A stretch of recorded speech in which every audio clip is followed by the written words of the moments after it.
In this lesson, we want to talk about irreplaceable skills. Now, these are skills that once you have them, no one can take them away from you. Now, I've spent 15 years in higher education, and I'd always tell students that once you have your college degree, whether that's a bachelor's, a master's, or a doctorate, once you have that degree, no one can ever take that knowledge away from you. That's an irreplaceable skills. Irreplaceable skills are hard to get. If they weren't hard to get, everybody would have them. Think of it this way. Have you ever watched the Olympics and you see those high divers or the gymnasts and they do these incredible flips and twists and turns and you think, how in the world do they do that? And how do they make it look so easy? They make it look easy because it's a hard get. Now, irreplaceable skills take time to develop. I had a student one time ask me, how many years of college did you have before you finished your doctorate? And when I added it all up with my bachelor's and my master's and my doctoral program, I had 12 years of higher education. That's something that not too many people want to do or should do, as a matter of fact. And when you really look at it, if you look at the numbers, of all the people who enter college, only 1% of them enter a doctorate program, and only 1/2 of that percent actually finish their dissertation and get their PhD. So it puts you in a unique set along with people such as surgeons or pharmacists who have extensive background. Now, because these skill sets take a long time to acquire, they exclude a lot of people from being your peers. It puts them in a position. For instance, I worked at a high security military complex and had my little sign on the door that said, Dr. Tom Hennifer. And it excluded a lot of people from just walking up because, they were intimidated because it said doctor and they didn't.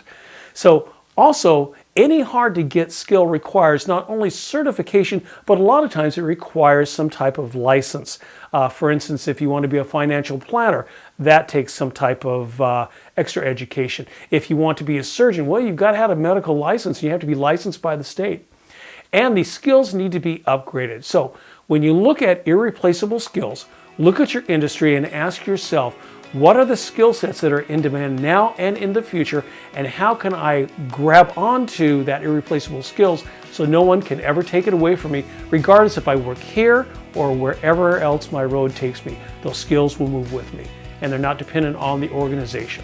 And this is Dr. Tom saying we'll give you more information in class. Continuing on this lesson on irreplaceable skills, it's important to remember that even though you have irreplaceable skills, like we said before, they're a hard get, that sometimes that's not enough. Now, as we've said before, irreplaceable skills take generally a long time to acquire. They exclude other people from being your peers, and they require some type of certification. Sometimes there's a licensure involved in it, and but they also need to be continually upgraded. And here's a good example. A colleague of mine that I worked with in East Texas had gotten his law degree from the University of California, Los Angeles, and went on and passed the California bar, which is probably one of the most difficult bar exams to pass in the United States. And then he went on to work for Hewlett-Packard in their human resource department, and he specialized in HR employment law. So not only did he have a law degree, but he was very, very specialized and held quite a few certifications.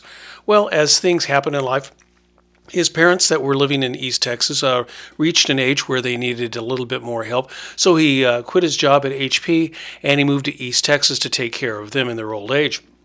And he got a job at a local college. It was a historically black college and university, what they call an HBCU. And he got a job there as a professor teaching business law and was excellent at it. And he sat on many great committees and chaired many of the social clubs for the students there. So by any stretch of the imagination, he was very, very involved.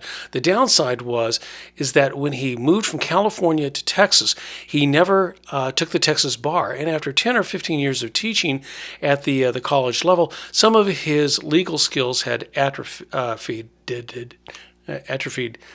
got old, and he didn't renew those certifications. And then A few years ago, when the economy tanked, the university or the college looked around and they said, "Well, we've got to cut back," and so they decided to let him go, even though he was highly qualified.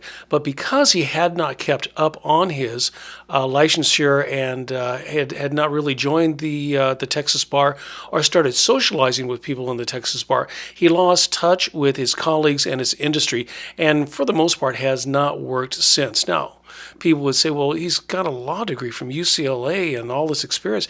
How could he not get another job? Well, he's 65 years old, and there's not a law firm out there that wants to hire an attorney as a new associate to work in their law firm. There's not a company out there that wants anybody working for them who has a degree in employment law, especially if they're not in the HR department. And his age works against him. Now, that's one example. Now, the other example is Steve Jobs. Now, Steve Jobs, by all definitions, didn't have much of a college education. He attended a couple of years and then decided it wasn't for him, which is fine. Quite a few people find out that, but he did do quite well with establishing Apple and inventing the future. But Steve Jobs is a good example of people who have an indispensable, irreplaceable skill, and that was imagination. It's almost like Walt Disney. I can't think of anybody else who would come up with the concept of Disneyland except for Walt Disney. So the big thing to remember is even though you have irreplaceable skills, you have to make sure that you keep those skills up to date, and also that those skills don't intimidate one more time, don't intimidate the bejesus out of all the people that you work with. And if you should find yourself on the outside looking in, just remember, keep calm. And we'll be right back.